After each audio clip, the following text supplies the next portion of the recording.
Hello students, मेरा नाम है श्वेता। स्वागत है आप सभी का मेरे इस यूट्यूब चैनल लखनऊ लर्निंग में। लिसनर्स, आज के इस वीडियो में हम प्लानिंग इन मैनेजमेंट, जिसके कुछ ऑब्जेक्टिव्स हैं, यानी कि ऑब्जेक्टिव्स ऑफ प्लानिंग की बात करेंगे इसमें। सो आइए स्टार्ट करते हैं। तो जैसा कि लिसनर्स आप वीडियो स्क्रीन पर देख सकते हैं, आप स्क्रीन पर नोट्स देख सकते हैं। सो लिसनर्स, इसमें क्या है, planning in management serves several key objectives including, बोला क्या गया है कि जो प्लानिंग होता है मैनेजमेंट में उसके काफी ऑब्जेक्टिव्स हैं, जिसमें क्या क्या चीजें आती हैं, यानी कि उद्देश्य होते हैं इसके। जैसे पहला है आपका सेटिंग गोल्स।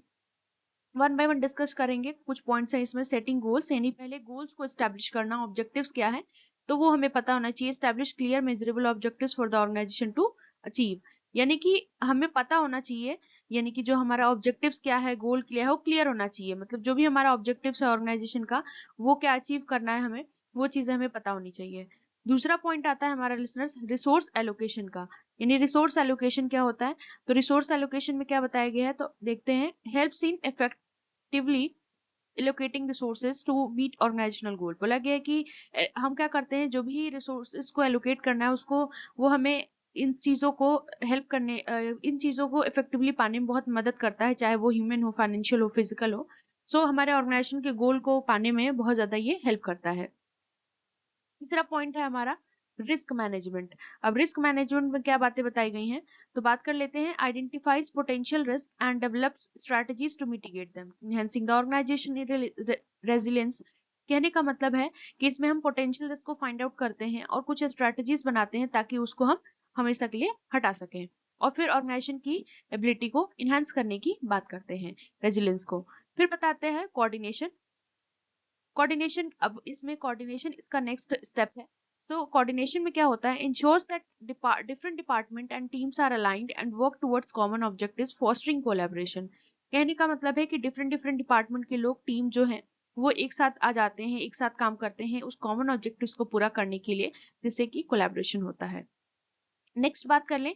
नेक्स्ट पॉइंट है हमारा डिसीजन मेकिंग। अब डिसीजन मेकिंग में क्या बात होती है तो इसमें आता है provides a framework for making informed decision by analysing data and fostering future trends. यानी कि फ्रेमवर्क प्रोवाइड करते हैं जो भी हम इन्फॉर्म डिसीजन कर रहे हैं उसके लिए, और हम ये किस तरीके से करते हैं, डेटा को एनालाइज करके या फिर हम फ्यूचर के ट्रेंड्स को फोरकास्ट करके, यानी कि देख करके कि हाँ क्या हो चीजें हो सकती हैं, उसके बेसिस पर हम डिसीजन लेते हैं।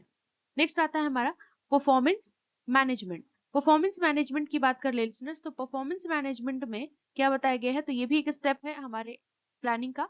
सो इसमें आता है establishes benchmarks for evaluating progress and performance, facilitating adjustment as needed. यानी कि हम बेंचमार्क्स बहुत सारे एस्टैब्लिश करते हैं ताकि हम अपने प्रोग्रेस को मूल्यांकन कर सकें, इवैल्यूएट कर सकें, और परफॉर्मेंस को भी। और फिर उसके बाद जहां पर जरूरत है, जहां पर जिस चीज की जरूरत है, जिस एडजस्टमेंट की नीड है, एडजस्टमेंट की जरूरत है, उसको कर सके। नेक्स्ट पॉइंट आता है हमारा फ्लेक्सिबिलिटी। अब फ्लेक्सिबिलिटी की बात करें लिसनर्स, तो फ्लेक्सिबिलिटी क्या होती है तो इसमें बात कर ले तो prepare the organisation to adapt the changes in the environment by having contingency plans in place.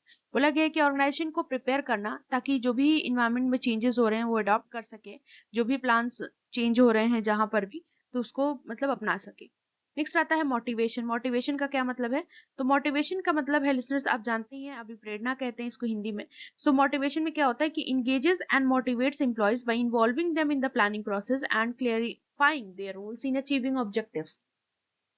मतलब क्या है कि इसमें हम क्या करते हैं, इंगेज करते हैं लोग, एम्प्लॉयज को मोटिवेट करते हैं, उनको भी इन्वॉल्व करके प्लानिंग प्रोसेस में, और फिर उनके रोल्स को बताते हैं, क्लैरिफाई करते हैं ताकि ऑब्जेक्टिव्स अचीव हो पाए। देखिए एक्चुअली क्या होता है, जब भी हम किसी ऑर्गेनाइजेशन में काम करते हैं तो जब हमें भी इन्वॉल्व किया जाता है उन सारी चीजों में, तो क्या होता है कि हम भी अपने आप को मोटिवेटेड फील करते हैं कि हम भी ऑर्गेनाइजेशन का हिस्सा है, तभी हमारे साथ मतलब हमको बुलाया गया है, या फिर हमें हमें अपनी इंपॉर्टेंस फील होती है। तो क्या होता है कि हम बेस्ट देने की कोशिश करते हैं। तो वही चीज इसमें भी होती है। तो इस जो भी इम्प्लॉयज होगा फिर क्या करेगा, ऑब्जेक्टिव्स, जाहिर सी बात है ऑब्जेक्टिव्स फाइंड आउट करने में, ऑब्जेक्टिव्स को पूरा करने में हेल्प करेगा। सो आई होप लिसनर्स ये वीडियो आपको समझ में आ गया हो। अगर वीडियो अच्छी लगे तो लाइक शेयर एंड सब्सक्राइब करना ना भूलिएगा, और कमेंट में जरूर बताएं आपको ये वीडियो कैसे लगा। Thank you.